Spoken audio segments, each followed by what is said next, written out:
The champagne glasses clinked around me, expensive laughter echoed through the garden pavilion, and designer dresses swished past like I was part of the furniture. My father's 65th birthday party was in full swing at the Thompson family estate, and I might as well have been invisible. While my half-siblings Marcus and Jessica worked the crowd like seasoned politicians, shaking hands and dropping names, I stood by the dessert table in my simple navy blazer from Target, watching the performance unfold. Victoria, my stepmother, glided between guests in her $1,000 cocktail dress, making sure everyone knew this celebration was her masterpiece. And me?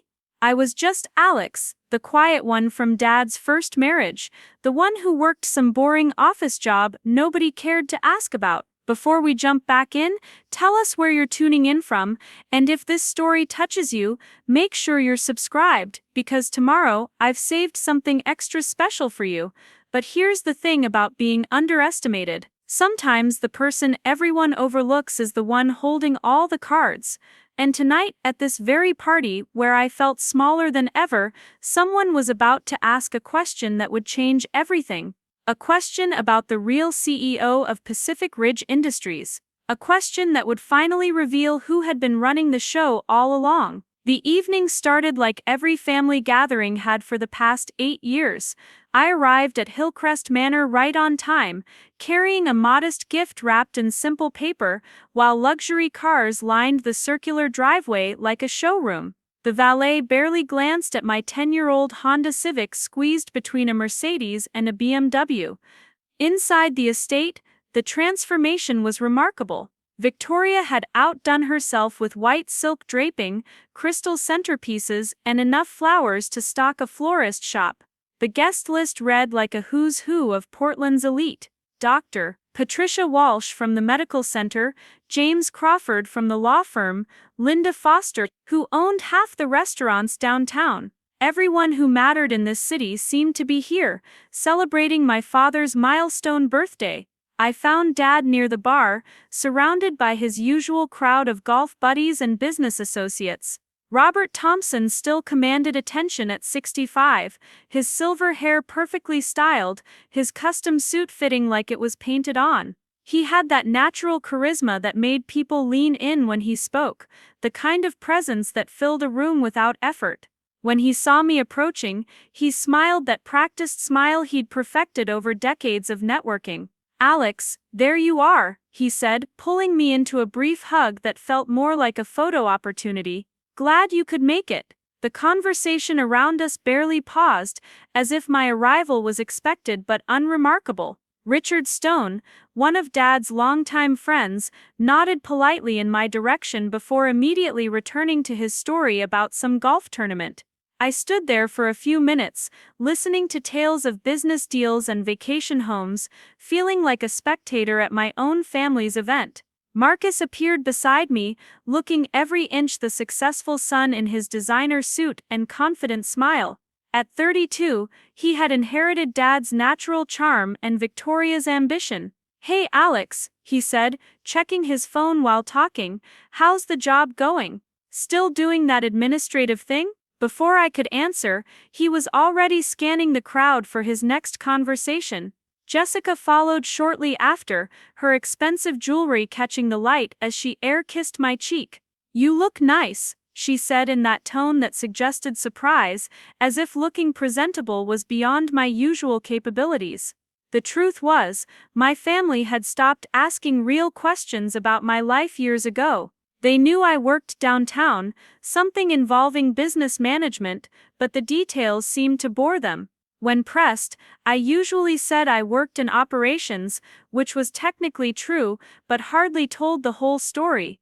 It was easier that way, letting them assume I was climbing some corporate ladder slowly, while they focused on their own dramatic successes. Victoria had made sure the party showcased the family's achievements prominently.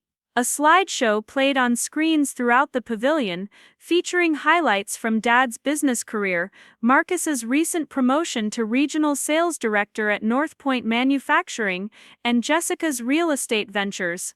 There were photos from family vacations to Europe, shots of the cabin at Lake Oswego, and plenty of images from various charity galas and social events. I appeared in exactly 3 photos over the span of 8 years, always in the background, always looking slightly uncomfortable. The conversations flowed around me like water around a stone. David Mitchell, one of Dad's closest friends and a prominent figure in Portland business circles, held court near the fountain with stories about his latest acquisition. Catherine Lee discussed her art gallery's upcoming exhibition. Dr. Walsh shared updates from the medical center's expansion project. Everyone seemed to have something important to contribute, some achievement to highlight, some connection to leverage. I found myself gravitating toward the edges of conversations, the spaces between the important people where I could observe without drawing attention. It was a skill I'd developed over years of family gatherings, this ability to blend into the background while absorbing everything. I watched Marcus schmooze with potential clients, saw Jessica network with real estate contacts, observed Victoria orchestrate the evening with military precision. They were all performers, and this was their stage. The catering staff moved efficiently through the crowd, offering champagne and hors d'oeuvres with practiced smiles. I recognized the silent coordination, the way they anticipated needs before guests even realized they had them. There was something familiar about their invisible efficiency, the way they kept everything running smoothly while remaining largely unnoticed.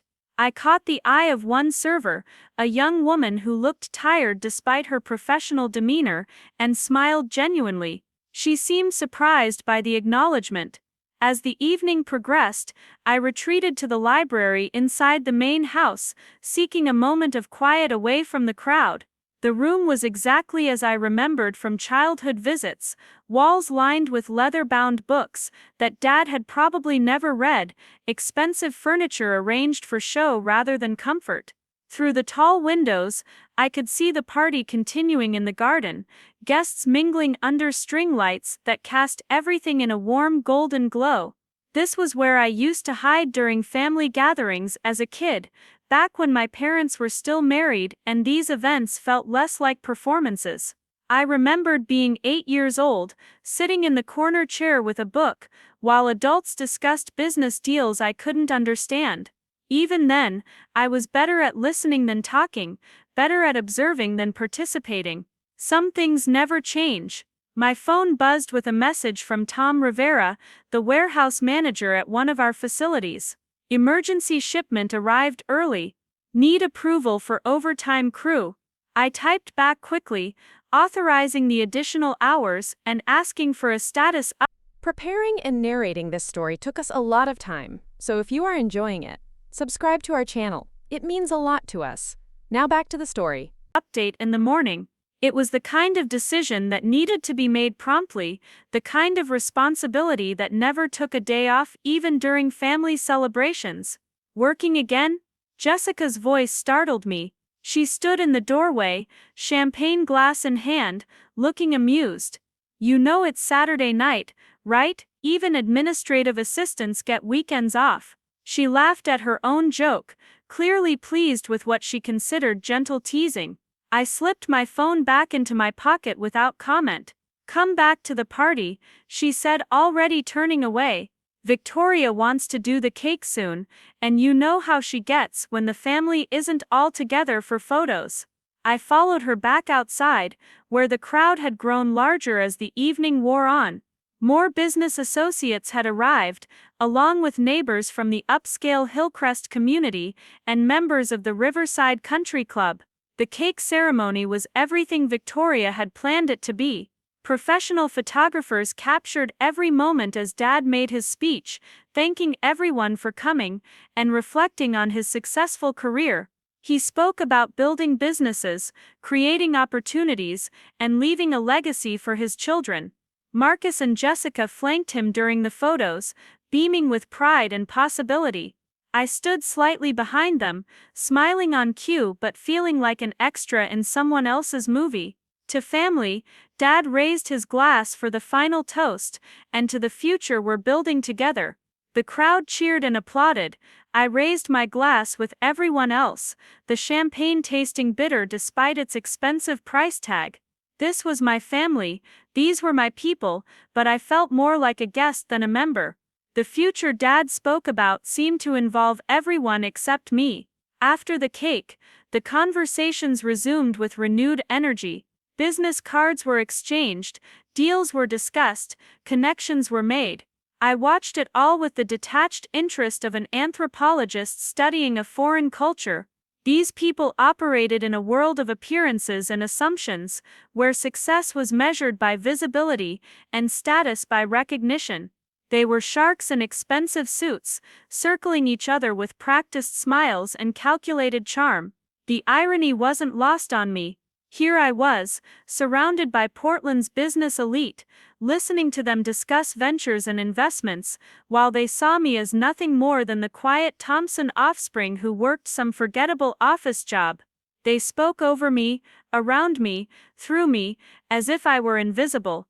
And maybe that was exactly where I needed to be. Sometimes the best view of the game comes from outside the spotlight, from the shadows where you can see everything while remaining unseen. As the party began to wind down, and guests started making their gracious exits, I helped Victoria coordinate the cleanup with typical efficiency. The catering staff worked quietly to restore the garden to its pristine condition, their movements as choreographed as dancers. I found myself working alongside them, stacking chairs and collecting forgotten champagne flutes, my hands busy while my mind processed the evening's events. "You don't have to do that," Victoria said, appearing beside me with a slight frown. "The staff will handle it." But I continued anyway, finding comfort in the simple tasks. This was real work, tangible and immediate, unlike the performances I'd witnessed all evening. The servers appreciated the help, even if my stepmother found it inappropriate for a family member to be doing manual labor at their own celebration. The night air was cooling as the last guests departed, their expensive cars disappearing down the winding driveway like retreating ships. The estate grew quiet, except for the distant sounds of cleanup and the gentle rustle of leaves in the evening breeze. I stood on the terrace, looking out over the gardens that would return to their usual pristine emptiness, and wondered what it would take for my family to see me as anything more than an afterthought in their carefully constructed narrative of success. Little did I know that tomorrow would bring a crisis that would shatter their assumptions forever. A crisis that would finally reveal who had been quietly building an empire while they were busy building their reputations.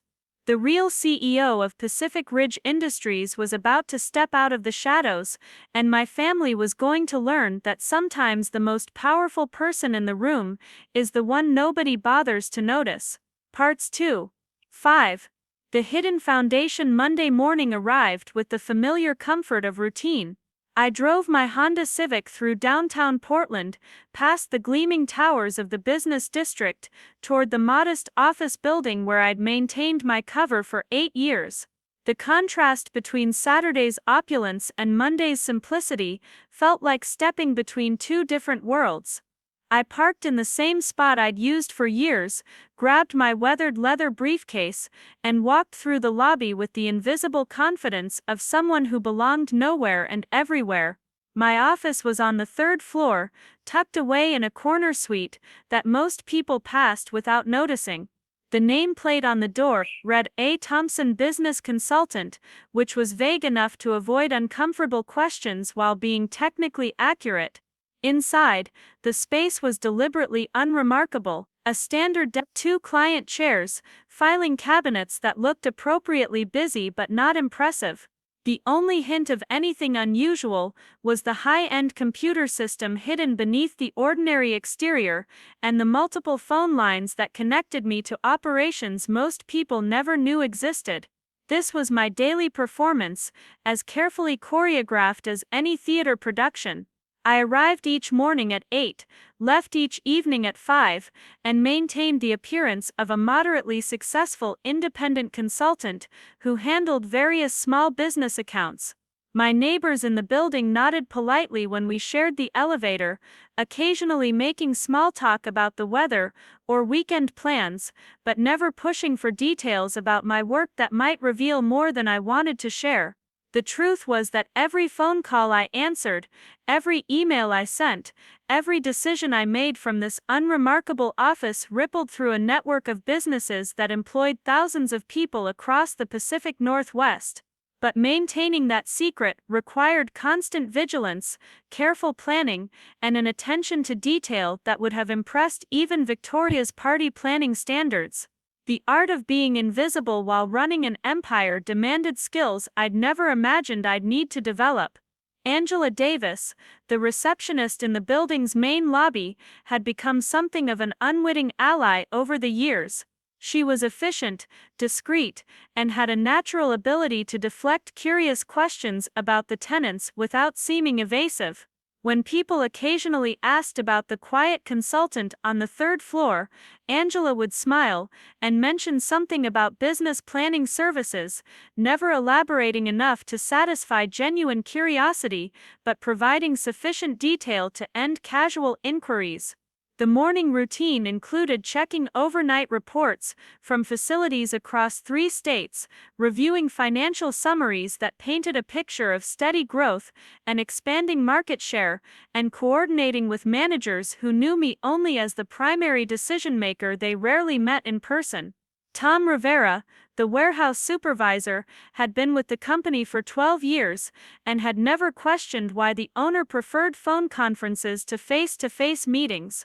Catherine Martinez, who ran our logistics division, had built an entire department around systems I'd designed, but had never asked why I understood supply chain management better than most MBAs.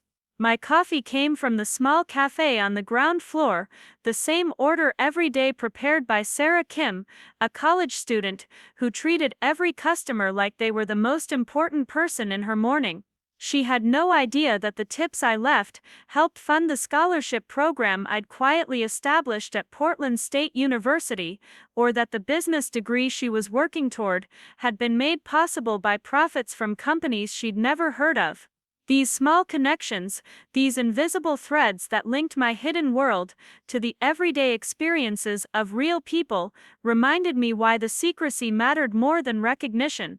The phone calls that shaped my mornings would have surprised anyone who assumed I spent my days helping small businesses organize their filing systems. Michael Barnes, our corporate attorney, updated me on regulatory changes that would affect manufacturing operations in Oregon and Washington. Jennifer Park, my most trusted business partner and the only person who knew the full scope of our holdings, discussed acquisition opportunities that could expand our market presence without attracting unwanted attention. These conversations happened behind closed doors, through encrypted communications, with the kind of security protocols that would have seemed paranoid if anyone discovered them. What made the deception sustainable was that it served everyone's interests. My family got to maintain their narrative about the successful Thompson children without the complication of having to acknowledge that the quiet one had somehow surpassed them all. My business partners got to work with someone who understood operations from the ground up, without the ego problems that often came with inherited wealth or traditional executive hierarchies. My employees got stable jobs, with good benefits and opportunities for advancement based on merit rather than politics. And I got to build something meaningful, while avoiding the spotlight that would have brought scrutiny I wasn't ready to handle. The irony of Saturday's party hadn't escaped me. I'd stood there listening to conversations about business challenges and market opportunities, while holding solutions that none of those people could have imagined. David Mitchell had spent 20 minutes complaining about supply chain disruptions affecting his manufacturing business, never knowing that the consultant he was talking past controlled logistics networks that could have solved his problems in a week. Dr. Patricia Walsh had mentioned funding challenges for the medical center's expansion, unaware that the quiet Thompson offspring had been anonymously supporting healthcare initiatives throughout the region for years. But revealing that information prematurely would have destroyed everything I'd worked to build. The power of anonymity wasn't just about avoiding family drama or public attention. It was about maintaining the freedom to make decisions based on what was right, rather than what looked good, to invest in long-term sustainability, rather than short-term publicity, to build relationships based on competence, rather than connections. The moment I stepped into the spotlight, those advantages would disappear forever, replaced by expectations and pressures that could compromise everything I'd accomplished. The business model I'd developed over 8 years was deceptively simple but remarkably effective. Instead of building one large visible company that would attract attention and competition, I'd created a network of smaller interconnected businesses that appeared independent but shared resources, strategies, and leadership. Pacific Ridge Industries was the largest and most visible piece, but it was supported by a dozen subsidiary companies that handled everything from raw materials to distribution, each profitable in its own right, but more valuable as part of the integrated whole. This approach required constant coordination and communication, which was why my unremarkable office contained communication systems that connected me to operations centers, warehouse facilities, sales offices, and administrative hubs across the region. Every day brought decisions about pricing, personnel, inventory, marketing expansion, and strategic planning that affected thousands of employees and millions of dollars in revenue. The weight of that responsibility was something I carried alone, without the support systems that most executives took for granted. Tom Rivera called just after lunch with an update on the weekend overtime situation. The early shipment had been processed successfully, but we were going to need additional warehouse space sooner than projected if the current growth trend continued.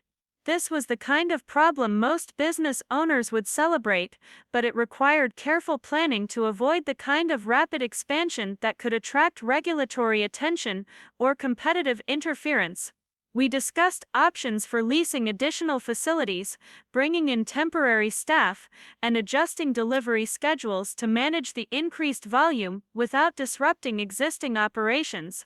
Catherine Martinez followed up with logistics reports that showed our transportation costs had decreased by 12% over the previous quarter, while delivery times had improved across all major routes. This was the result of investments in tracking technology and route optimization software that had taken 18 months to implement fully, but the payoff was exactly what we'd projected.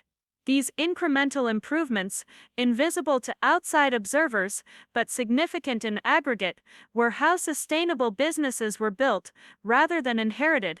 The financial reports that crossed my desk each afternoon told a story of steady growth and careful management that would have impressed the business experts at Saturday's party if they'd known to look. Revenue had increased every year since the initial investment, profit margins remained healthy despite increased competition, and employee retention rates were among the best in the industry. We'd weathered economic downturns, supply chain disruptions, and market volatility by maintaining cash reserves, diversifying revenue streams, and investing in systems rather than publicity. What distinguished this approach from traditional business models was the emphasis on sustainability over speculation, competence over connections, and results over recognition. Every hire was based on qualifications and potential rather than networking relationships. Every investment was evaluated based on long-term value rather than short-term returns. Every strategic decision was made with consideration for all stakeholders rather than just shareholders. This wasn't revolutionary thinking, but it was increasingly rare in a business environment that prioritized visibility and velocity over stability and value.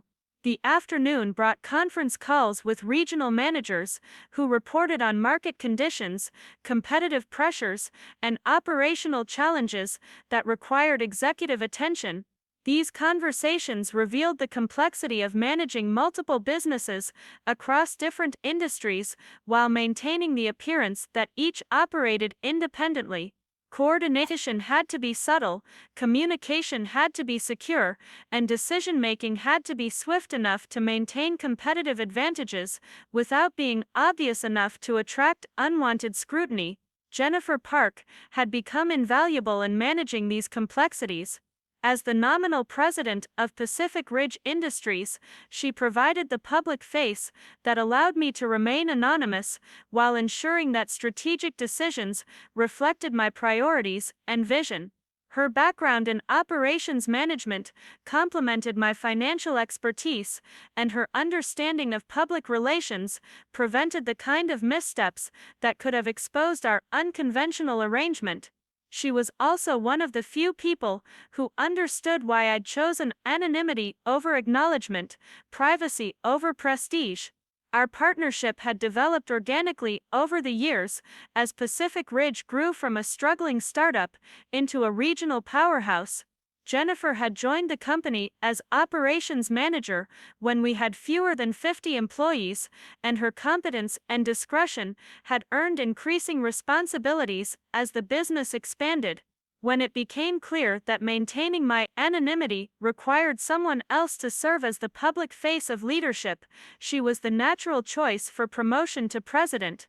The arrangement worked because we shared similar values about business ethics and employee treatment, but more importantly, because she understood that sustainable success required substance rather than style. The evening routine included reviewing daily reports from all subsidiary companies, analyzing market data that would inform tomorrow's decisions, and coordinating with partners on both coasts who managed aspects of our supply chain. This information flow was what made the entire network function effectively, but it also meant that my days extended well beyond normal office hours. While my family celebrated their Saturday evening success, I was managing crisis communications about a shipping delay that could have affected dozens of customer relationships if handled incorrectly. The financial performance of our integrated business network had exceeded projections every year since implementation, but measuring success purely in monetary terms missed the broader impact of our approach. Employee satisfaction surveys consistently ranked our companies among the best places to work in their respective industries. Supplier relationships were built on trust and mutual benefit rather than pressure and exploitation. Customer retention rates reflected the quality and reliability that came from focusing on excellence rather than expedience. These metrics weren't visible in stock prices or business magazines, but they represented the kind of value that created lasting success. The real test of any business strategy wasn't how it performed during good times, but how it weathered challenges and uncertainty. Over 8 years, we'd navigated 2 economic recessions, supply chain disruptions, increased regulatory requirements, cybersecurity threats, and intensifying competition from both established players and emerging startups. Each challenge had strengthened our systems and validated our approach, proving that businesses built on solid foundations could adapt and thrive, while more visible competitors struggled with problems we'd anticipated and prepared for. The personal cost of maintaining this double life was something I rarely allowed myself to consider fully. While my half-siblings built their careers and social connections through family networks and public recognition, I'd chosen a path that required constant vigilance about what information to share, which relationships to cultivate, and how much success to reveal, without compromising the anonymity that made everything possible. The loneliness was real, but so was the freedom to make decisions based on principles rather than politics. Saturday's party had reminded me that this isolation was becoming increasingly difficult to maintain. As Pacific Ridge Industries continued to grow and attract attention, as our success became harder to ignore, the gap between my public persona and private reality was stretching beyond sustainable limits. The business network we'd built was approaching the size and complexity where anonymity would become impossible to preserve, where questions about ownership and leadership would demand answers I wasn't prepared to give. The decision to remain silent hadn't been about avoiding responsibility or recognition, it had been about maintaining the conditions that allowed ethical business practices to flourish without the corrupting influences of ego, politics, and publicity. But those same conditions were becoming constraints that could ultimately limit our ability to serve employees, customers, and communities effectively. The time was approaching when I would need to choose between continued invisibility and continued growth, between personal privacy and professional responsibility. As I locked the office and prepared to drive home to my modest apartment in the Hawthorne district, I reflected on the unusual journey that had brought me to this crossroads. 8 years ago, I'd made an investment that seemed like a reasonable risk, with a modest inheritance. Tonight, I was responsible for businesses that employed over 3,000 people and generated hundreds of millions in annual revenue. The transformation had been gradual, almost accidental, but the weight of it was becoming impossible to ignore. The Honda Civic started on the first try, as reliable and unremarkable as everything else in my carefully constructed cover story. As I drove through downtown Portland, past the office buildings that housed competitors and partners who had no idea of my true role in their industry, I wondered how much longer this balance could be maintained. Change was coming, whether I chose it or not, and soon my family would discover that the quiet Thompson offspring had been building something none of them could have imagined while they were busy building their reputations. Part 6-9. The corruption witnessed the changes started subtly, the way corruption always does. Over the months following Dad's birthday party, I began noticing shifts in how my family conducted their business dealings, small compromises that gradually revealed larger moral failures. Marcus had landed a significant contract with a municipal project in Seattle, but the celebration dinner conversations revealed tactics that made me uncomfortable. He bragged about knowing which inspector to invite for drinks, which permits could be expedited with the right gifts, which competitors could be undermined with carefully planted rumors about their reliability. Jessica's real estate ventures had expanded rapidly, but her methods increasingly relied on exploiting vulnerable sellers and manipulating zoning regulations through political connections. She would laugh about elderly homeowners who didn't understand market values, immigrant families who couldn't navigate legal complexities, and neighborhoods where her development projects displaced longtime residents who had no resources to fight back. What she called smart business, I recognized as systematic predatory behavior that enriched her while harming communities. Victoria had transformed her social activities into a sophisticated influence peddling operation, using charity events and cultural organizations to broker deals between her husband's business network and city officials. She maintained detailed records of which donations resulted in favorable policy changes, which social invitations led to lucrative contracts, which volunteer positions provided access to insider information about upcoming development opportunities. Her philanthropy was really just elaborate money laundering, designed to convert political access into financial advantage.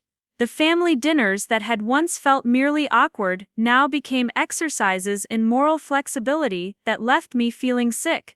They would discuss business strategies that openly relied on exploiting regulatory loopholes, bribing inspectors, discriminating against workers who couldn't report violations without risking deportation, and manipulating elderly clients who trusted them because of the Thompson family reputation. These weren't occasional ethical lapses, but systematic approaches to wealth accumulation that prioritized profit over every other consideration. Dad seemed to have evolved from the hard-working businessman I remembered from childhood into someone who viewed integrity as an expensive luxury that successful people couldn't afford.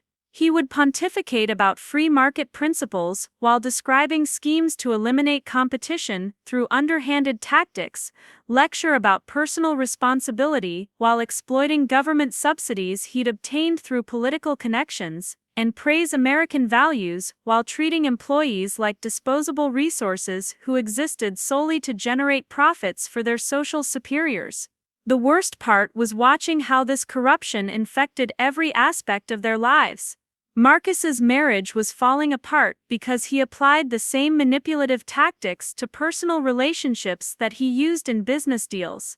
Jessica had become incapable of genuine friendship because she viewed every social interaction as an opportunity to gather intelligence or establish leverage for future use. Victoria treated everyone outside her immediate social circle with barely concealed contempt, as if their lower economic status made them inherently less deserving of basic human decency.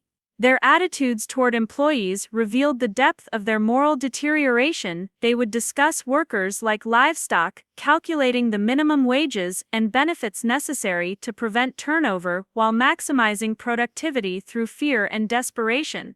Marcus bragged about firing a construction supervisor the day before his pension vested, saving the company thousands while destroying a man's retirement security. Jessica laughed about evicting tenants during winter months because empty units could be renovated for higher rents without the inconvenience of tenant rights protections. The contrast between their public presentations and private behaviors was staggering. At charity galas and community events, they portrayed themselves as pillars of civic responsibility, generous philanthropists who cared deeply about social issues. But in family settings, they would mock the same causes they publicly supported, dismiss the people they claimed to help as naive or lazy, and calculate exactly how much charitable giving was necessary to maintain their reputations while minimizing their actual financial contributions. What made their corruption particularly disturbing was how systematic and calculated it had become.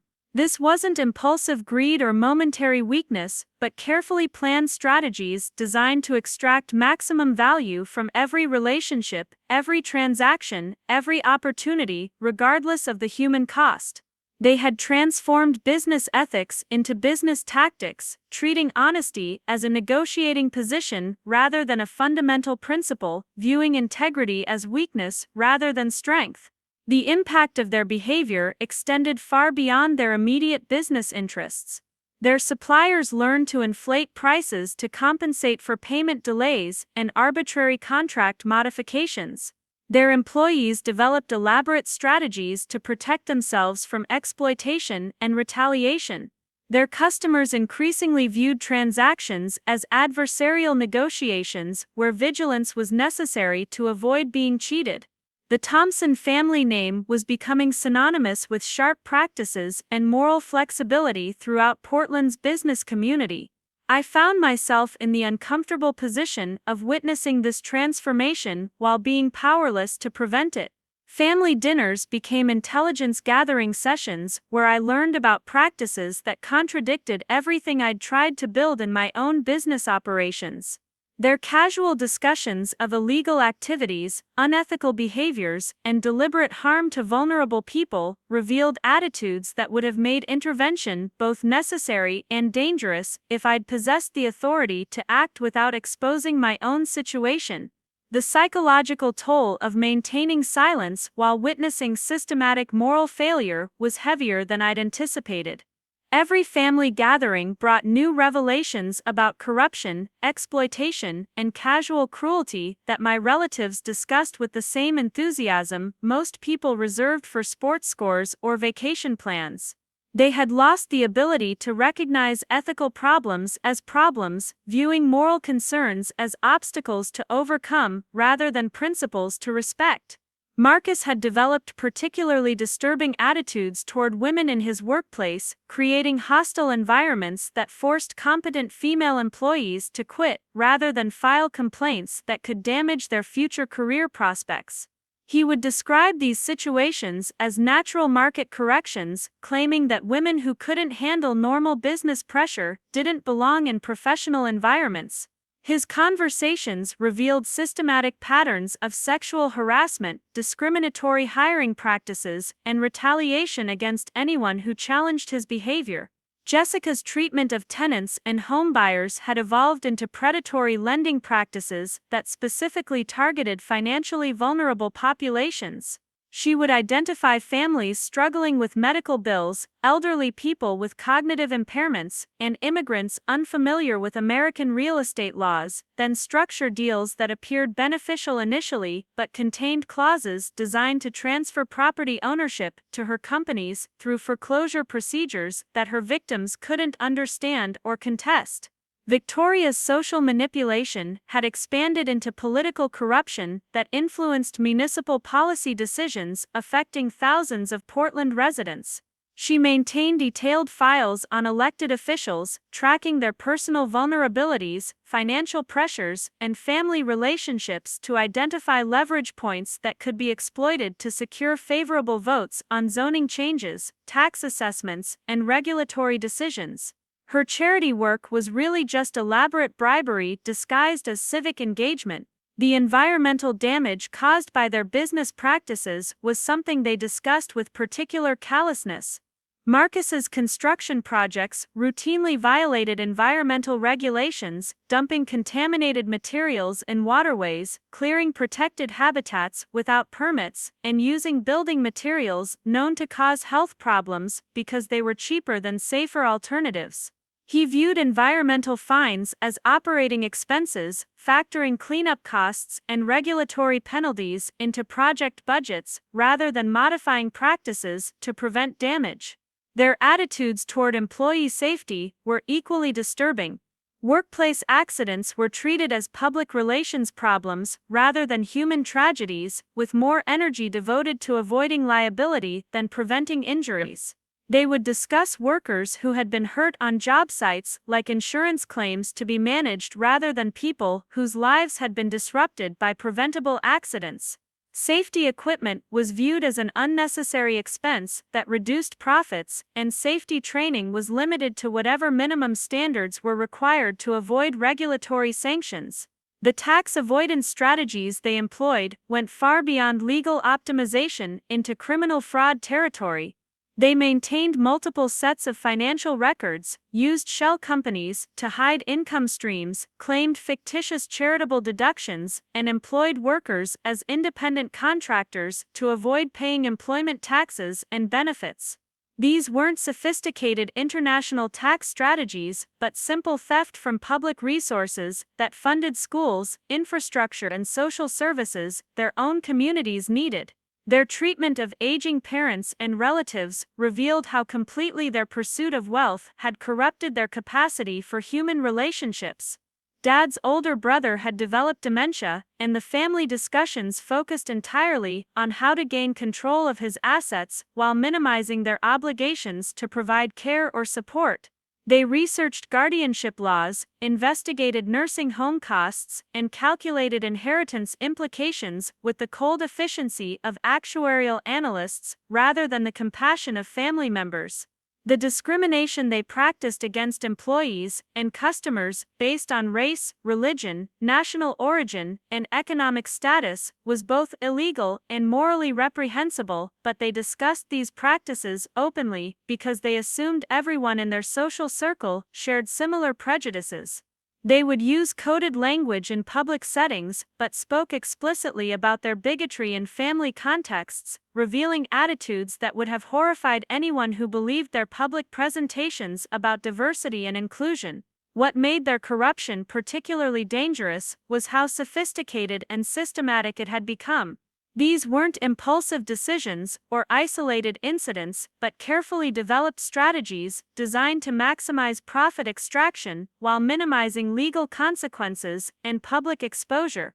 They had created networks of enablers, including lawyers, accountants, inspectors, and politicians, who facilitated illegal activities in exchange for financial compensation and reciprocal favors.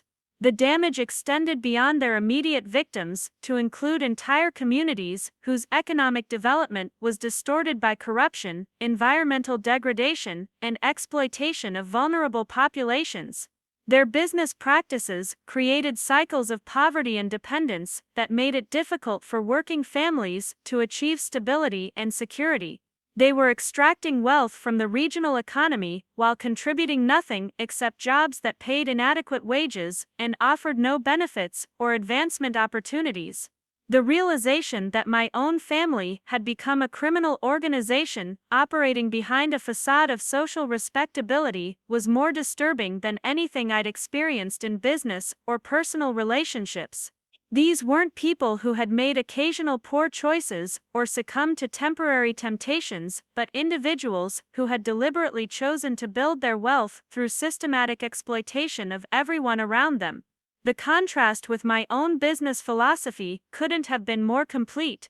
While I'd spent 8 years building companies that treated employees fairly, dealt honestly with customers and suppliers, followed environmental regulations, paid appropriate taxes, and contributed positively to community development, my family had pursued strategies that maximized their personal wealth by externalizing every possible cost onto society as a whole. The moment that crystallized my determination to act came during a family dinner where they casually discussed a scheme to defraud federal disaster relief funds intended for small businesses that had been damaged by recent floods in eastern Oregon. They had created fictitious companies, submitted false damage claims, and planned to pocket money that was desperately needed by actual flood victims who had lost their livelihoods through natural disasters beyond their control. This wasn't just theft, but theft from people who were suffering, using government programs designed to help disaster victims recover and rebuild their communities. The casual cruelty of their conversation, the complete absence of empathy for flood victims, and their obvious enjoyment of their own cleverness in devising the scheme revealed moral bankruptcy that demanded confrontation regardless of personal consequences. As I sat there listening to their laughter about defrauding disaster victims, I realized that my years of silence hadn't been neutrality, but complicity. By maintaining my cover story and avoiding confrontation, I had enabled their perception that their behavior was acceptable, that their criminal activities were just smart business practices that everyone would pursue if they were clever enough to identify the opportunities. The decision to eventually reveal my true position wasn't motivated by desire for recognition or revenge against family members who had dismissed me for years. It was motivated by recognition that continued silence would make me complicit in criminal activities that were harming thousands of people throughout the region. The power I'd accumulated through 8 years of careful business development came with responsibilities that extended beyond personal comfort and family harmony. The network of businesses I controlled employed more people than all of my family's ventures combined, generated more tax revenue, provided better wages and benefits, and contributed more positively to regional economic development than anything they had built through their corrupt practices.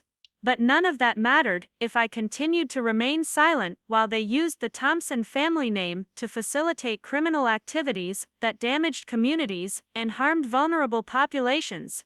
The time was approaching when I would need to choose between maintaining my anonymity and exercising the responsibility that came with the power I'd accumulated. My family's corruption had reached levels that demanded intervention, but intervention would require revealing capabilities they had no idea existed. The quiet Thompson offspring was about to become something none of them could have imagined, and their world was about to change in ways they were completely unprepared to handle. Parts 10-14, The Ultimate Revelation, the crisis that would change everything arrived on a Tuesday morning in October, disguised as a routine phone call from Jennifer Park. Her voice carried an urgency I'd never heard before, the kind of controlled panic that comes when carefully laid plans suddenly unravel beyond repair. "Alex, we have a situation. North Point Manufacturing just filed for emergency bankruptcy protection, and they're claiming Pacific Ridge Industries owes them $12 million for a contract that doesn't exist in any of our records." The implications hit me immediately. North Point was Marcus's company. The regional sales directorship he'd been so proud of at Dad's party was apparently his platform for orchestrating fraudulent transactions that could destroy everything I'd built over 8 years. But this wasn't just corporate fraud, it was family betrayal on a scale that would require immediate decisive action to prevent total collapse of operations that employed thousands of people who had nothing to do with my relatives' criminal schemes. Jennifer continued with details that painted an even darker picture. They've filed liens against our primary warehouse facilities in Portland and Seattle, frozen our main operating accounts, and somehow convinced a federal judge to issue temporary restraining orders that prevent us from accessing equipment worth over $40 million. Our entire distribution network could be shut down by Friday if we can't prove these claims are fabricated. The sophistication of the attack suggested planning that went far beyond Marcus's usual incompetent scheming. Someone with real legal expertise and political connections had orchestrated this assault on Pacific Ridge Industries, using Northpoint's bankruptcy as cover for what amounted to corporate theft disguised as debt collection. The timing was perfect, designed to catch us during our busiest seasonal period, when disruption would cause maximum damage to customer relationships and employee security. There's more, Jennifer said, her voice dropping to a whisper. Someone leaked information about our anonymous ownership structure to financial journalists. 3 different business publications are preparing stories about the mysterious CEO of Pacific Ridge Industries, and they're all asking questions about family connections to other Portland business interests. Your cover isn't just blown, it's been systematically destroyed by people who knew exactly what they were targeting. The realization that my own family had orchestrated this attack was more painful than the business implications. They had obviously discovered my true role somehow, probably through the kind of illegal surveillance and financial investigation that characterized their other criminal activities, then decided that destroying my life's work was preferable to acknowledging they had been wrong about my capabilities and achievements. But they had made a crucial miscalculation. 8 years of building business relationships, developing employee loyalty, and establishing operational systems had created resources they couldn't understand or control.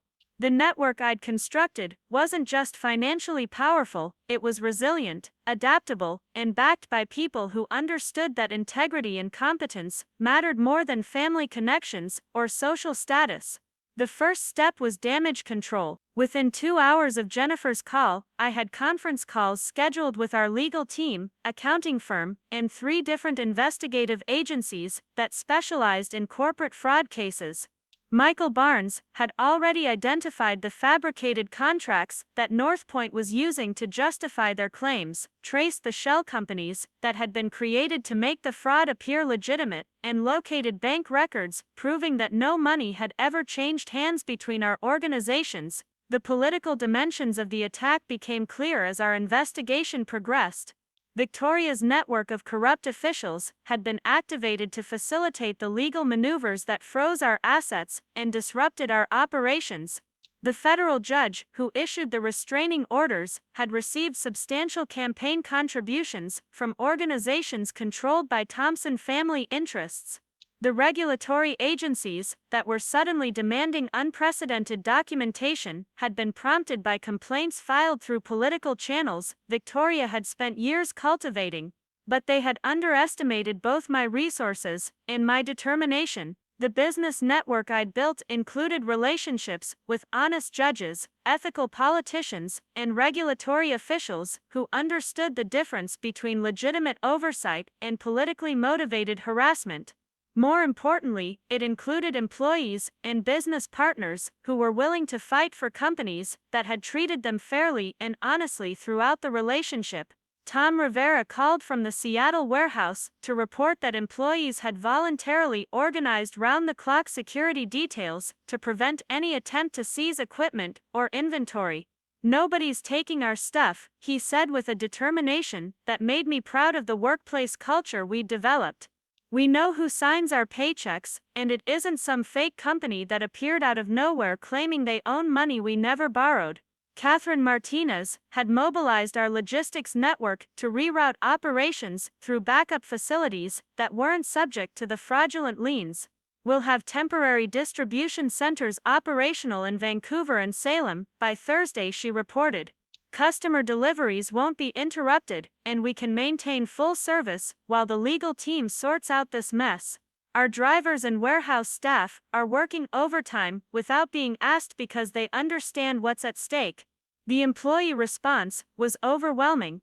People who had never met me personally, who knew me only as the anonymous decision maker who had provided stable jobs and fair treatment, were organizing to defend the companies that employed them.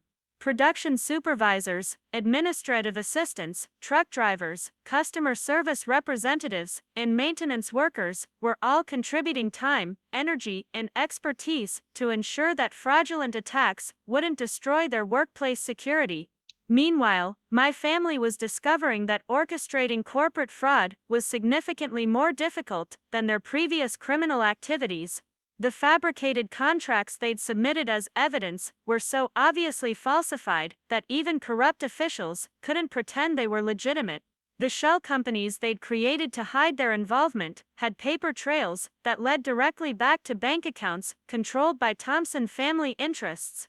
The political connections they'd relied on were abandoning them as soon as the criminal implications became clear. By Thursday morning, the federal investigation had expanded beyond corporate fraud into racketeering charges that could result in decades of prison time for everyone involved. FBI agents were executing search warrants at Marcus's construction company, Jessica's real estate offices, and Victoria's charity organizations. Dad's longtime attorney had already advised him to hire criminal defense counsel and prepare for the possibility that his entire business empire would be seized as proceeds from illegal activities. The irony wasn't lost on me that their attack on Pacific Ridge Industries had triggered the federal investigation that would finally expose years of criminal behavior they'd thought was protected by political connections and social status. Their attempt to destroy my business had instead provided law enforcement with evidence of systematic fraud, tax evasion, bribery, and racketeering that would dismantle their entire criminal organization. Jennifer called Friday morning with news that the federal judge had dismissed all of North Point's claims and ordered immediate release of our frozen assets. The judge was not happy about being used to facilitate fraud, she said with obvious satisfaction. She's referred the entire case to federal prosecutors and issued warrants for the arrest of everyone involved in filing the false claims. Your family members are going to have some very uncomfortable conversations with federal agents over the weekend. But the legal victory was just the beginning.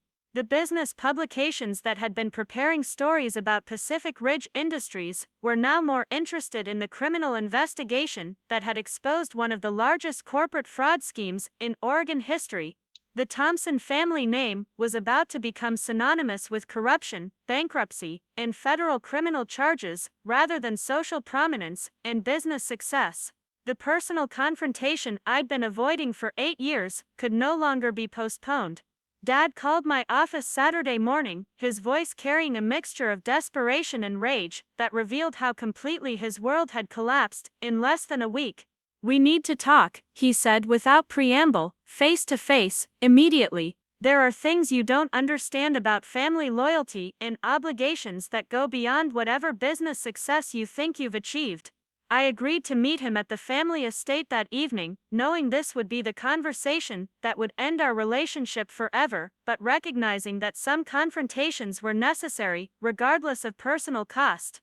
The drive to Hillcrest Manor felt like traveling backward through time to a world that no longer existed, where the Thompson family name still carried social weight and financial influence rather than criminal notoriety. The house looked smaller than I remembered, less impressive, as if the criminal investigation had somehow diminished its physical presence, along with its social significance.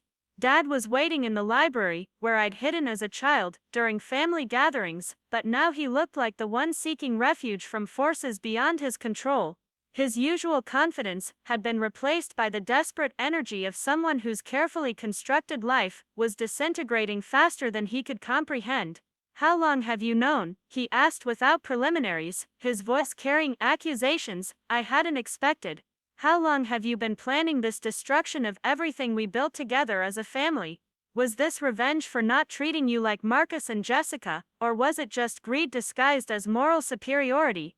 The questions revealed how completely he misunderstood both my motivations and my capabilities. He still couldn't conceive that I had built something legitimate and substantial while he was building his criminal empire, still couldn't imagine that my success was real rather than some elaborate scheme designed to hurt him and his other children. I didn't plan any of this, I replied calmly. You planned it when you decided that fraud and corruption were acceptable business strategies. You planned it when you chose to attack my company rather than acknowledging that maybe you were wrong about my abilities. You planned it when you taught Marcus and Jessica that other people existed only to be exploited for your financial benefit.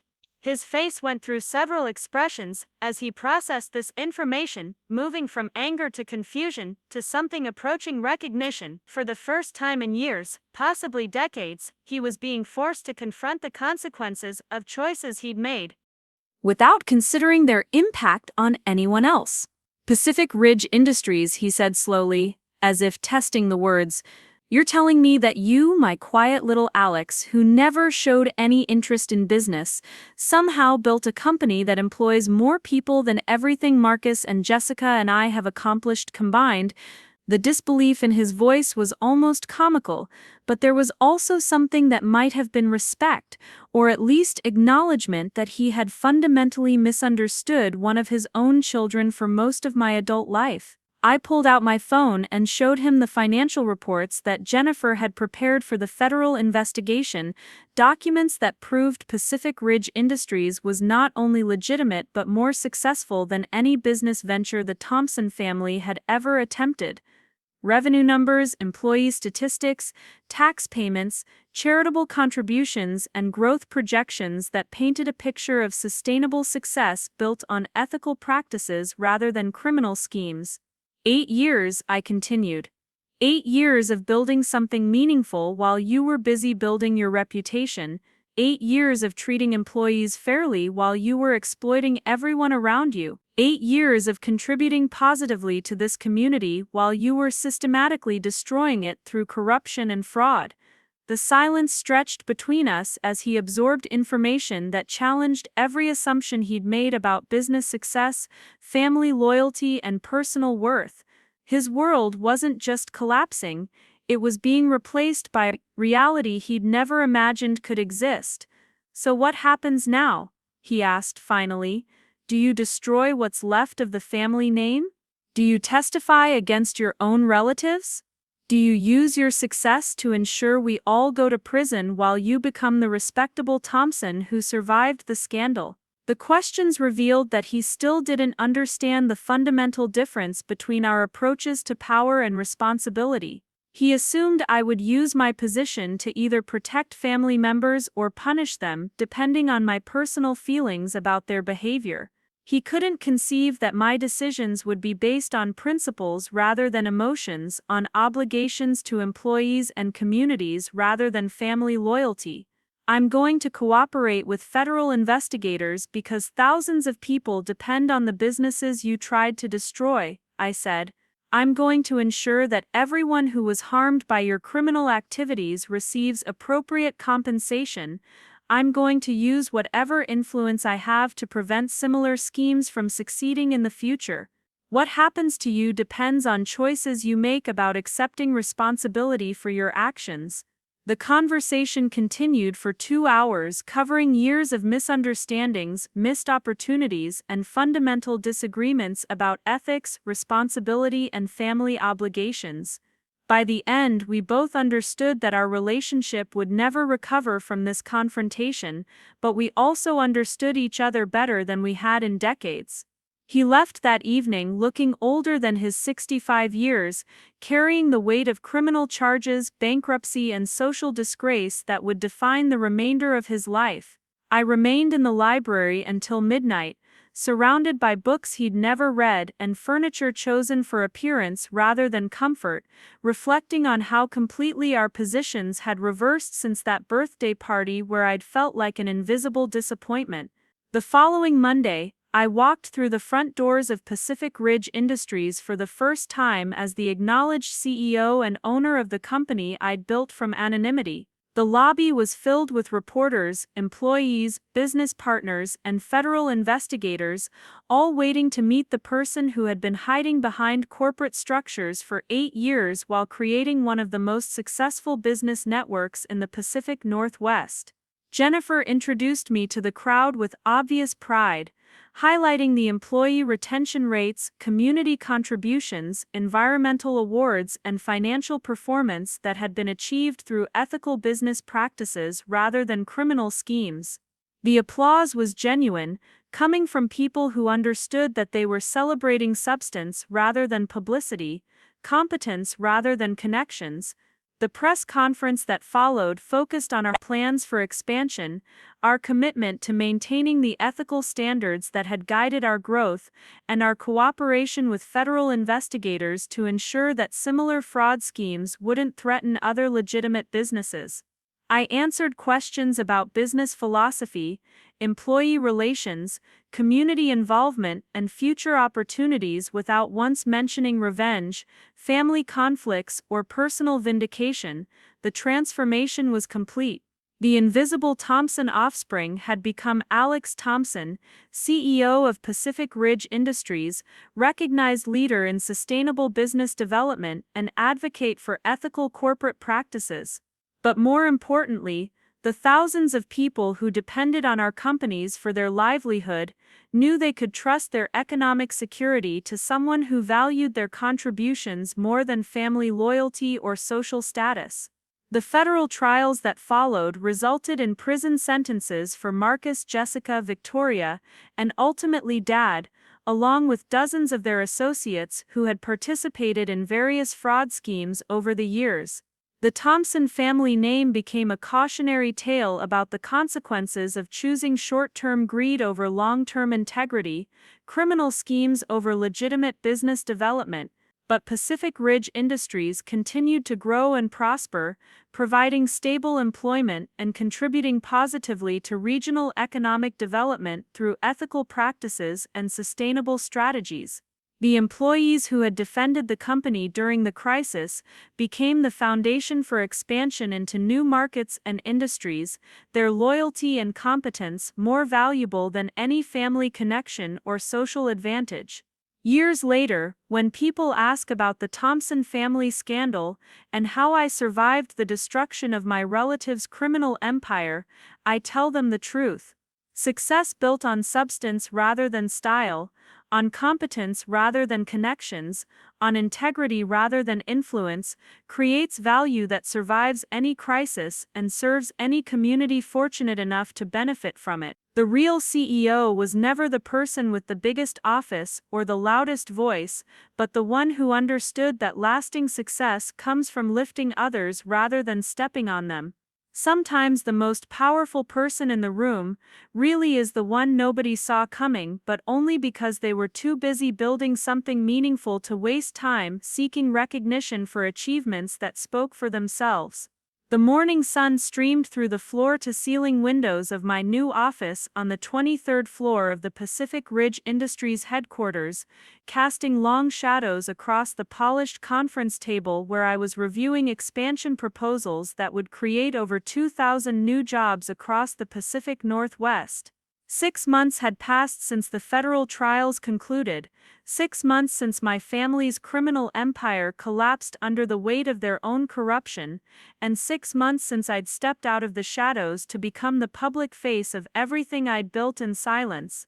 The view from this office encompassed the entire Portland business district, a concrete reminder of how far I'd traveled from that basement workspace where I'd started this journey 8 years ago. But the real transformation wasn't measured in office square footage or executive privileges. It was reflected in the emails that filled my inbox each morning, messages from employees who felt valued and respected, from community leaders who appreciated our environmental initiatives, from business partners who trusted our word because our actions consistently matched our commitments. Jennifer Park knocked on my door with her usual punctuality, carrying the morning briefings that had become our daily ritual since I'd officially assumed the CEO position. Her transition from president to chief operating officer had been seamless, a natural evolution that recognized her operational expertise while acknowledging my strategic vision and ownership responsibilities.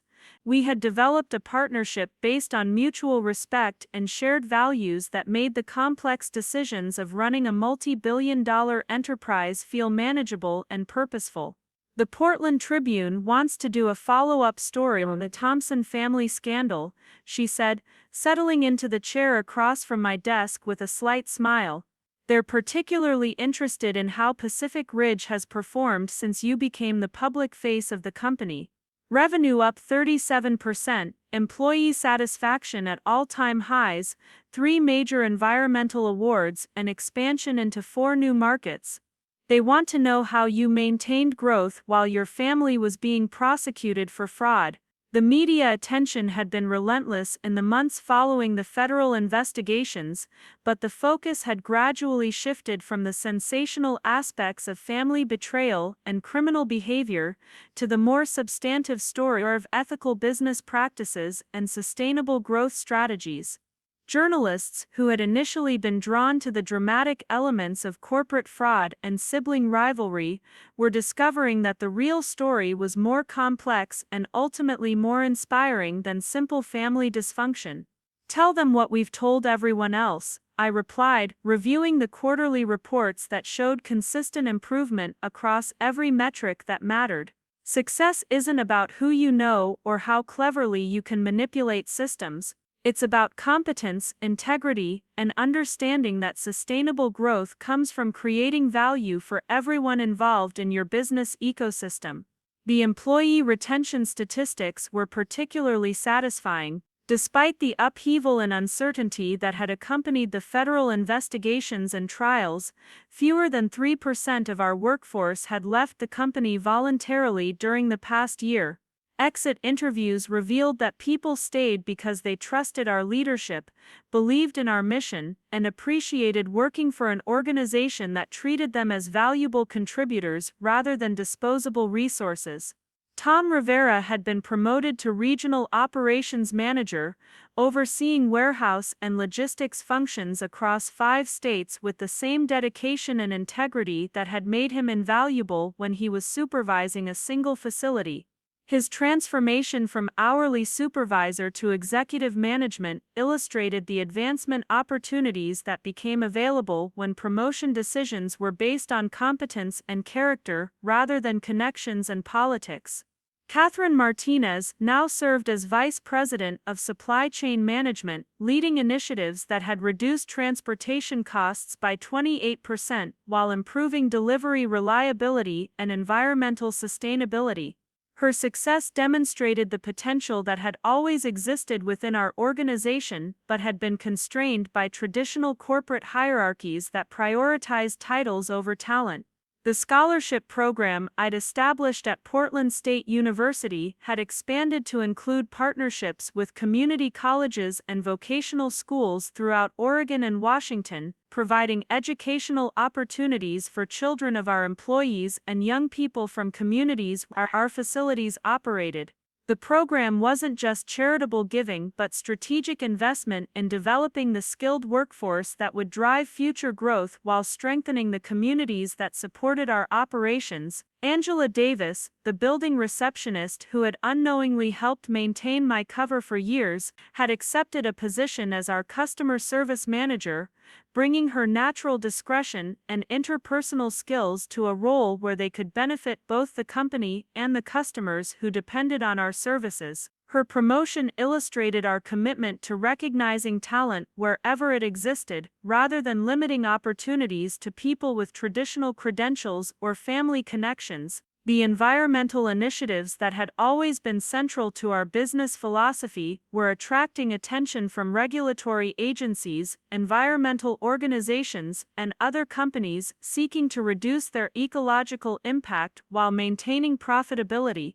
Our manufacturing processes had achieved carbon neutrality 2 years ahead of schedule, our packaging materials were 100% recyclable, and our transportation network operated on renewable energy sources that reduced both costs and environmental damage. The contrast with my family's business practices couldn't have been more stark. Marcus's construction company had been liquidated to pay restitution to victims of his fraud schemes, but the environmental damage caused by his illegal dumping and unsafe practices would require decades and millions of dollars to remediate fully.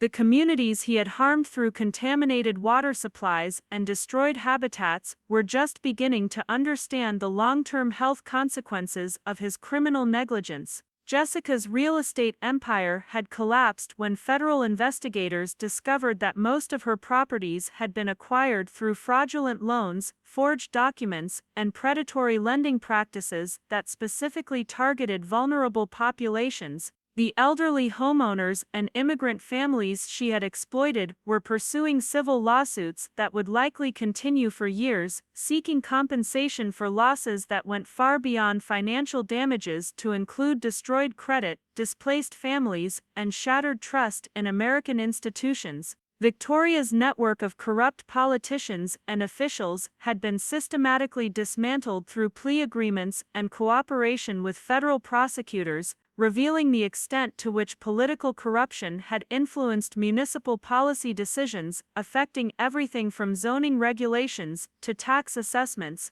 The cleanup process was ongoing, with special prosecutors reviewing thousands of decisions that had been influenced by bribes and kickbacks rather than public interest considerations. Dad's situation was perhaps the most tragic because his fall from social prominence to federal prison had been so complete and irreversible. The man who had once commanded respect at charity galas and business conferences was now serving a 15-year sentence for racketeering, fraud, and tax evasion, his reputation destroyed and his legacy permanently tainted by criminal behavior that had enriched him while harming countless innocent people.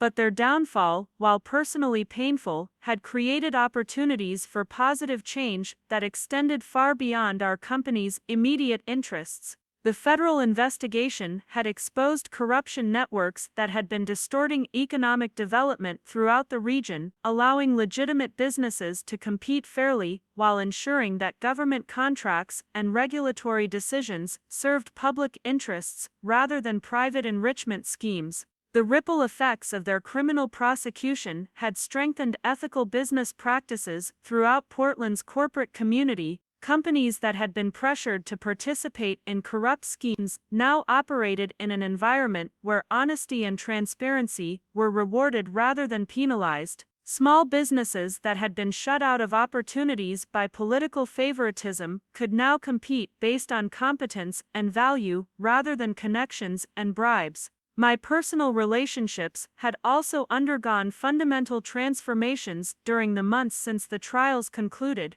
The social circles that had once dismissed me as the unremarkable Thompson offspring now sought my participation in civic organizations, charitable initiatives, and business development projects throughout the region. But I approached these invitations with caution, having learned that recognition and respect had to be earned through sustained ethical behavior rather than temporary public relations gestures. The invitations to join exclusive clubs, serve on prestigious boards, and participate in high-profile social events came regularly now, but I declined most of them, in favor of involvement with organizations that focused on substance rather than status. The Boys and Girls Club of Portland, Habitat for Humanity, the Oregon Food Bank, and similar organizations that served communities directly rather than enhancing social reputations received my time and financial support. The dating landscape had also changed dramatically since my public emergence as a successful CEO, but the sudden interest from people who had previously overlooked me completely was more troubling than flattering.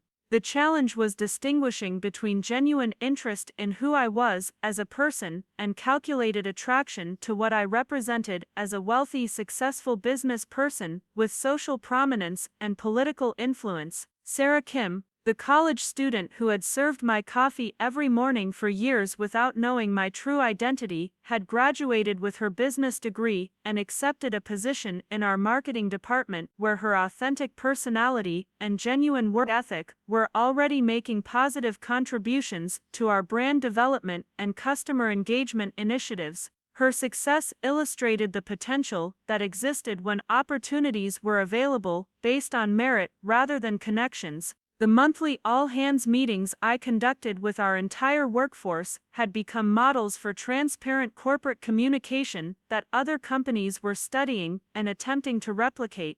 These sessions included detailed financial reports, strategic planning updates, competitive analysis, and open question periods where employees could raise concerns, suggest improvements, and participate in decision-making processes that affected their daily work experiences. The feedback from these meetings consistently emphasized themes that validated our business philosophy. Employees appreciated being treated as intelligent adults who could understand complex business challenges, valued transparency about company performance and future prospects, and responded enthusiastically to opportunities for professional development and increased responsibility within the organization. The supplier relationships we had cultivated over 8 years of ethical business practices were generating competitive advantages that couldn't be replicated through traditional negotiating tactics or financial pressure.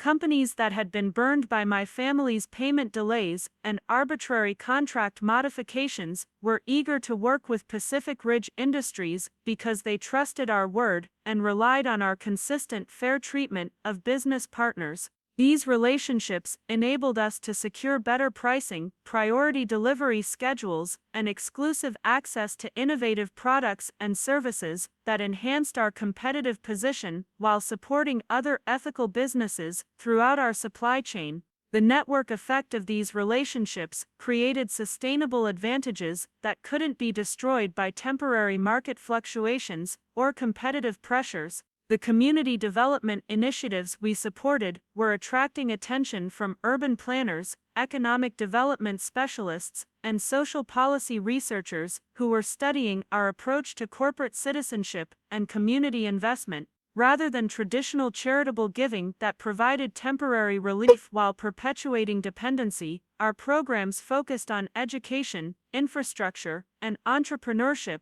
that created lasting positive change in the communities where our employees lived and worked. The after-school programs we funded in partnership with local schools were improving educational outcomes for children whose parents worked in our facilities, creating a pipeline of future employees who would enter the workforce with strong academic foundations and technical skills relevant to modern manufacturing and logistics operations. These investments in education were simultaneously addressing social needs and developing human resources that would drive future business growth. The small business incubator we had established in partnership with Portland State University was supporting entrepreneurs from diverse backgrounds who had innovative ideas but lacked access to traditional financing and mentorship opportunities. These startups were developing products and services that complemented our operations while creating jobs and economic opportunities in communities that had been neglected by traditional venture capital and business development programs. The housing assistance program we offered to employees was helping working families achieve homeownership in communities where rising real estate prices had made stable housing increasingly unaffordable for people with moderate incomes. By providing down payment assistance, favorable loan terms, and financial planning education, we were enabling employees to build equity and establish roots in communities where they worked and raised their children. The healthcare initiatives we supported went beyond traditional employee benefits to include preventive care programs, mental health services, and wellness activities that improved quality of life while reducing medical costs for both employees and the company. These programs were demonstrating that investments in employee health and well-being generated positive returns through reduced absenteeism, improved productivity, and enhanced job satisfaction. The environmental restoration projects we funded were addressing damage caused by decades of industrial pollution and irresponsible development practices, particularly in communities where low-income residents had borne disproportionate burdens from environmental degradation. These efforts were improving public health while demonstrating corporate responsibility and environmental stewardship that set examples for other businesses throughout the region.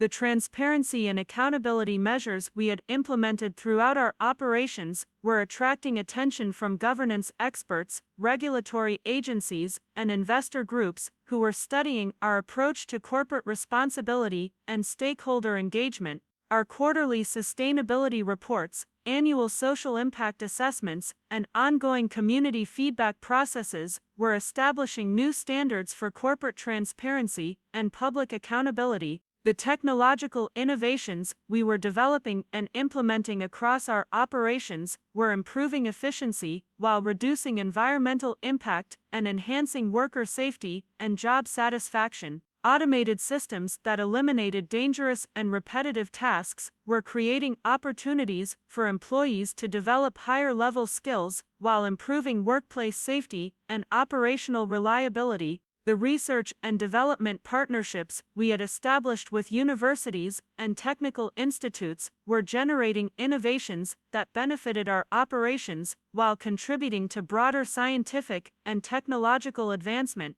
These collaborations were producing patents, publications, and prototype technologies that enhanced our competitive position while advancing knowledge in fields relevant to sustainable manufacturing and logistics. The international expansion opportunities that were emerging from our reputation for ethical business practices and operational excellence were creating possibilities for growth that could provide employment and economic benefits for thousands of additional workers while establishing Pacific Ridge Industries as a global leader in sustainable business development.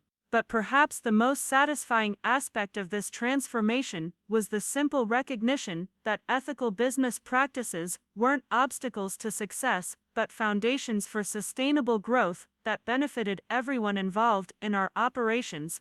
The employees who worked for us, the communities where we operated, the customers who relied on our products and services, and the shareholders who invested in our future, all benefited from an approach to business that prioritized long-term value creation over short-term profit maximization. The contrast with my family's approach couldn't have been clearer. While they had pursued wealth through schemes that enriched themselves while harming everyone around them, I had built prosperity through strategies that created value for all stakeholders while generating sustainable returns for investors and owners. Their criminal behavior had ultimately destroyed everything they thought they had achieved, while ethical practices had created lasting success that continued to grow and strengthen over time. As I reviewed the afternoon schedule that included meetings with community leaders, employee representatives, environmental consultants, and potential business partners, I reflected on the journey that had brought me from invisible family disappointment to recognized leader in sustainable business development. The transformation hadn't been about revenge or vindication, but about demonstrating that success built on solid foundations could survive any challenge while creating benefits that extended far beyond individual achievement. The phone buzzed with a call from the Portland mayor's office, inviting me to participate in a regional economic development initiative that would coordinate business, government, and community organizations in addressing unemployment, housing, transportation, and environmental challenges throughout the metropolitan area. These were the kinds of opportunities that came with recognition and resources, chances to contribute to positive change that went far beyond any single company or industry. But I had learned that with power came responsibility, that success created obligations to use influence and resources for purposes beyond personal enrichment or family advantage. The people who depended on Pacific Ridge Industries for their livelihoods, the communities that hosted our operations, and the broader society that had provided the infrastructure and institutions that made our success possible, all had legitimate claims on our attention and support. The evening wound down with a final review of the quarterly reports that would be released to shareholders, employees, and the public the following morning. The numbers told a story of consistent growth, sustainable practices, satisfied employees, and positive community impact that validated every decision I'd made over 8 years of building this enterprise, from anonymous investment to recognized industry leadership. But the real measure of success wasn't contained in financial reports or operational statistics. It was reflected in the emails from employees who appreciated working for a company that treated them with dignity and respect, in the letters from community leaders who valued our contributions to local development initiatives, in the recognition from environmental organizations that celebrated our commitment to sustainability, and in the trust of customers who relied on our products and services because they knew we stood behind our commitment.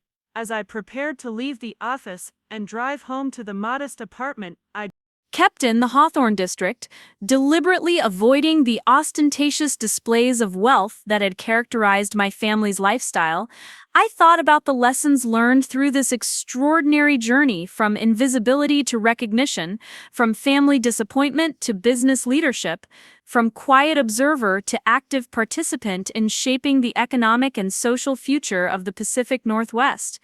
The most important lesson was that authentic success came from substance rather than style, from competence rather than connections, from integrity rather than influence.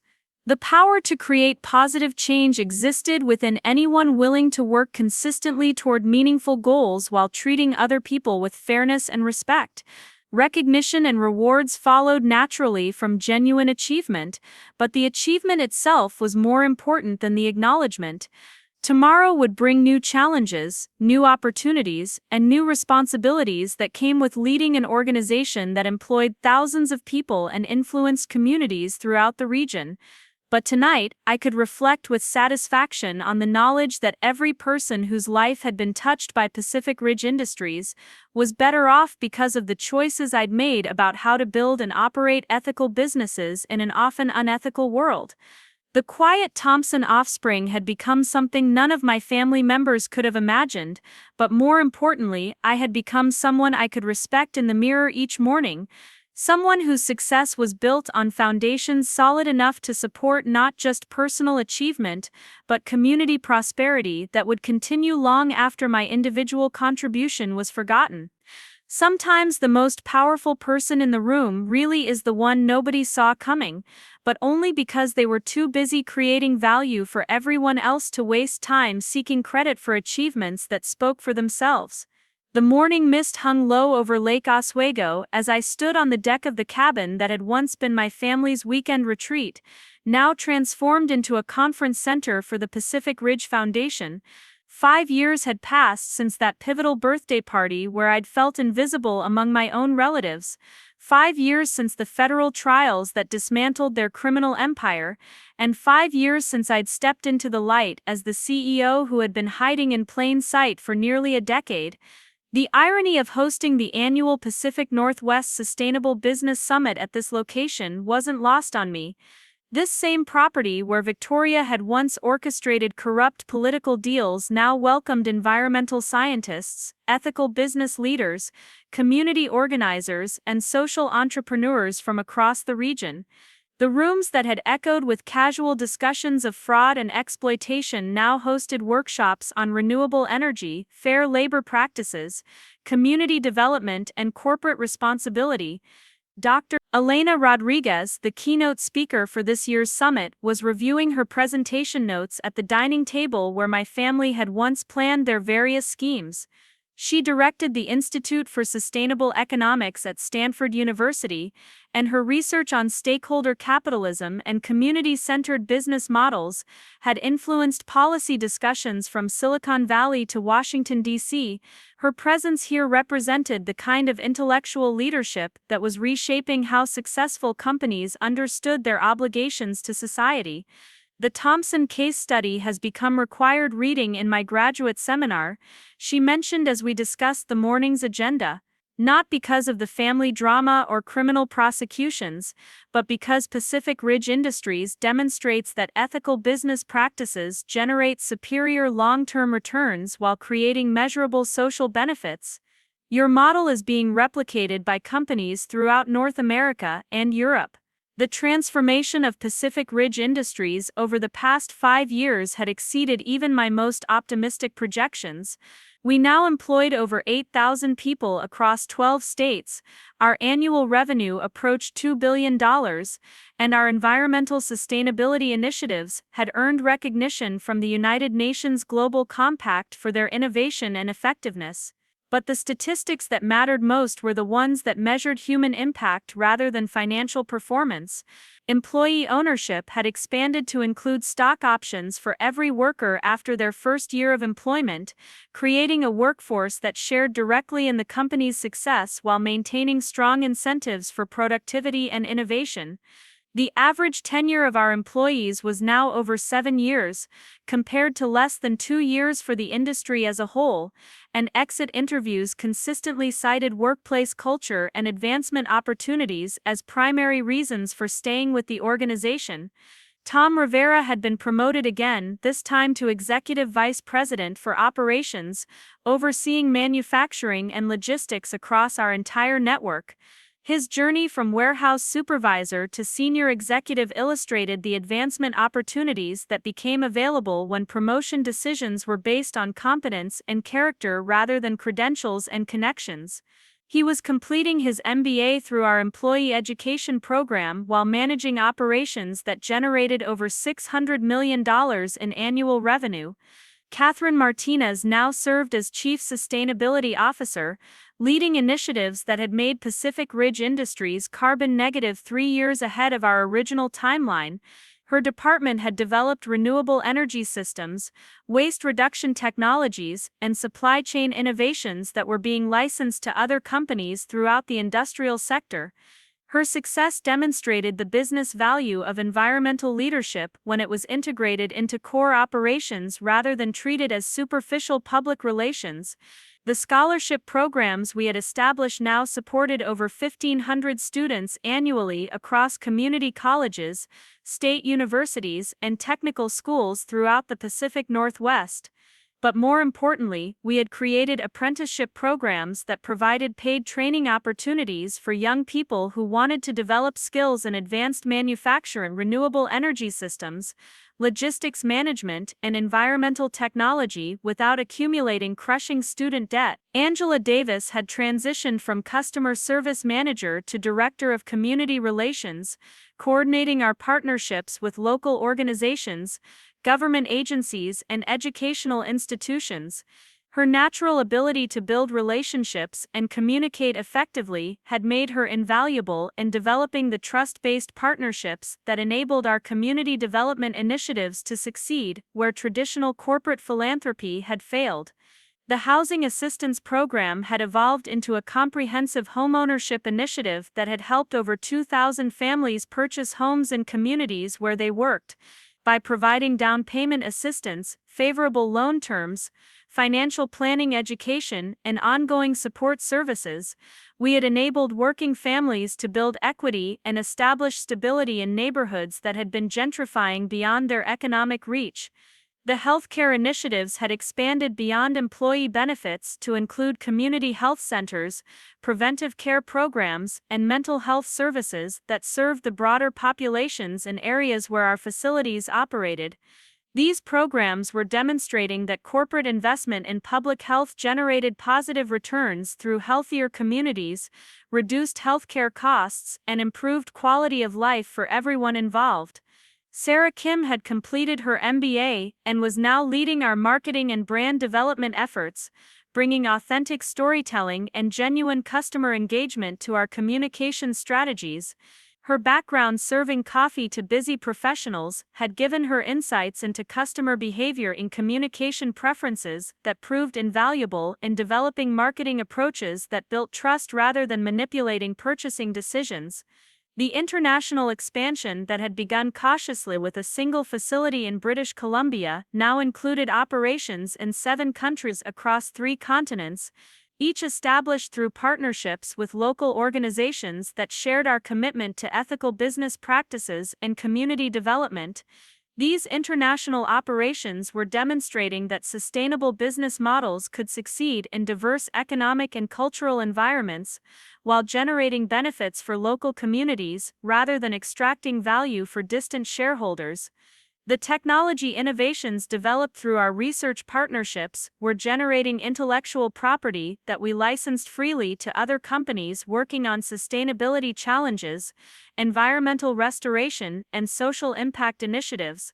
Rather than treating patents as competitive advantages to be hoarded, we used them as tools for accelerating positive change throughout industry that needed rapid transformation to address climate change and social inequality. The morning sessions of the summit focused on emerging challenges that would define sustainable business practices over the next decade: artificial intelligence and automation that could either eliminate jobs or create new opportunities depending on how thoughtfully the transitions were managed; climate change adaptation that would require unprecedented cooperation between government, business, and community organizations; and social inequality that was undermining the political stability necessary for long-term economic development. Dr. Rodriguez's presentation on stakeholder capitalism generated intense discussion among the 150 business leaders, academics, and community organizers who had gathered for the three-day summit. Her research demonstrated that companies prioritizing stakeholder interests over shareholder returns consistently outperformed traditional corporations across multiple metrics, including profitability, employee retention, customer loyalty, and innovation rates. The Pacific Ridge model isn't just ethically superior, she explained during the question and answer session. It's economically superior because it creates sustainable competitive advantages through trust-based relationships, employee engagement, community support, and long-term strategic thinking. Companies that extract value from stakeholders eventually exhaust their sources of extraction, while companies that create value for stakeholders develop expanding sources of sustainable growth. The afternoon breakout sessions included workshops on employee ownership structures, community investment strategies, environmental restoration techniques, and supply chain transparency initiatives. Participants shared experiences, challenges, and innovations from their own organizations, while developing collaborative approaches to problems that required coordinated responses across multiple sectors and geographic regions. Jennifer Park, now Chief Executive Officer, while I served as Chairman of the Board, led a session on transparent governance practices that had enabled Pacific Ridge Industries to maintain stakeholder trust while managing rapid growth and increasing complexity. Her presentation included detailed case studies of decision-making processes, communication strategies, and accountability mechanisms that other organizations could adapt to their own circumstances and objectives. The evening reception was held in the Garden Pavilion, where my father's birthday party had taken place 5 years earlier, but the atmosphere couldn't have been more different. Instead of competitive networking and status signaling, the conversations focused on collaborative problem-solving and mutual support for initiatives that served public interests rather than private enrichment schemes. Michael Barnes, who had transitioned from corporate attorney to general counsel for the Pacific Ridge Foundation, was discussing legal frameworks for employee ownership with representatives from worker cooperatives throughout the region. His expertise in corporate law was now being used to develop structures that democratized economic ownership while maintaining operational efficiency and competitive effectiveness. The contrast with my family's trajectory over the same 5 years was stark and sobering. Marcus was serving the remainder of his federal sentence while working in the prison library, where he was apparently developing literacy programs for other inmates. His letters, forwarded through our attorneys, suggested genuine remorse for his criminal behavior and sincere interest in making amends through whatever positive contributions were possible within the constraints of incarceration. Jessica had been released after serving 3 years but was struggling to rebuild her life while carrying the burden of criminal convictions that limited her employment opportunities and housing options. She was working at a nonprofit organization that assisted formerly incarcerated individuals with reintegration challenges, using her real estate knowledge to help people navigate housing applications and lease agreements despite their criminal records. Victoria had died in federal prison 2 years earlier, her health deteriorating rapidly under the stress of incarceration and the collapse of everything she had built through decades of political corruption. Her memorial service had been attended only by immediate family members and her defense attorney, a lonely conclusion to a life that had once commanded social attention and political influence throughout Portland. Dad remained in federal prison with 8 years remaining on his sentence, but his letters suggested that he was using the time for reflection and education rather than bitterness and resentment. He had earned his GED and was working toward an associate degree in social work, apparently planning to dedicate his remaining years to helping people avoid the mistakes that had destroyed his own life and harmed so many others. The personal relationships I had developed over the past 5 years were built on foundations more solid than wealth or social status. My marriage to Dr. Amanda Foster, a pediatric physician who ran health clinics in underserved communities, had grown from shared values and genuine compatibility rather than social expectations or economic considerations. She understood the responsibilities that came with business success while maintaining her own professional independence and community commitments. Our 2 young children were being raised with awareness of their economic advantages, but also with understanding of the obligations that came with those advantages. They attended public schools in the diverse neighborhood where we had chosen to live, participated in community activities alongside children from working families, and learned that their security and opportunities were connected to the well-being of everyone around them. The foundation we had established now managed over $200 million in assets dedicated to education, healthcare, environmental restoration, and economic development initiatives throughout the Pacific Northwest. But unlike traditional philanthropic organizations that maintain separation between donors and recipients, our foundation operated as a collaborative platform where community members participated directly in identifying priorities, designing programs, and evaluating outcomes. The Sunday morning session of the summit focused on succession planning and institutional sustainability, recognizing that transformative organizations needed to develop systems and cultures that could survive changes in leadership while maintaining their core values and effectiveness. This discussion was particularly relevant for Pacific Ridge Industries as we approached the size and complexity where my individual leadership would need to evolve into collaborative governance structures. The employee ownership initiatives we had pioneered were creating pathways for gradually transferring control of the company to the workforce, while maintaining operational effectiveness and competitive capabilities. This transition wasn't driven by ideological preferences, but by practical recognition that sustainable organizations needed to distribute power and responsibility among all stakeholders rather than concentrating it in individual executives or external shareholders. The regional economic development initiatives we supported were demonstrating that business success and community prosperity were interdependent rather than competing objectives.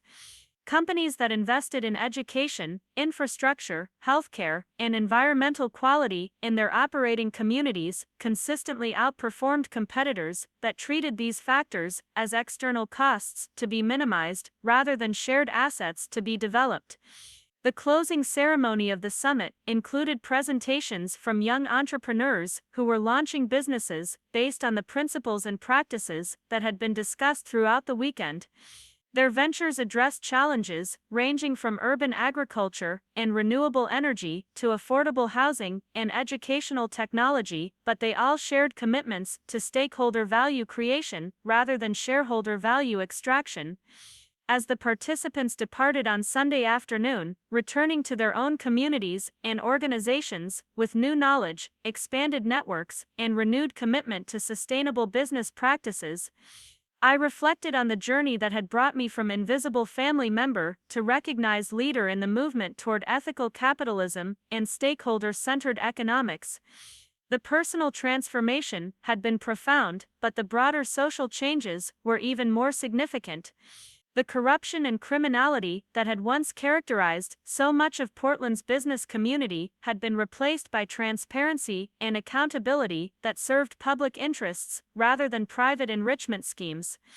The sustainable business practices that had once seemed idealistic and impractical were now being recognized as essential for long-term economic stability and social cohesion.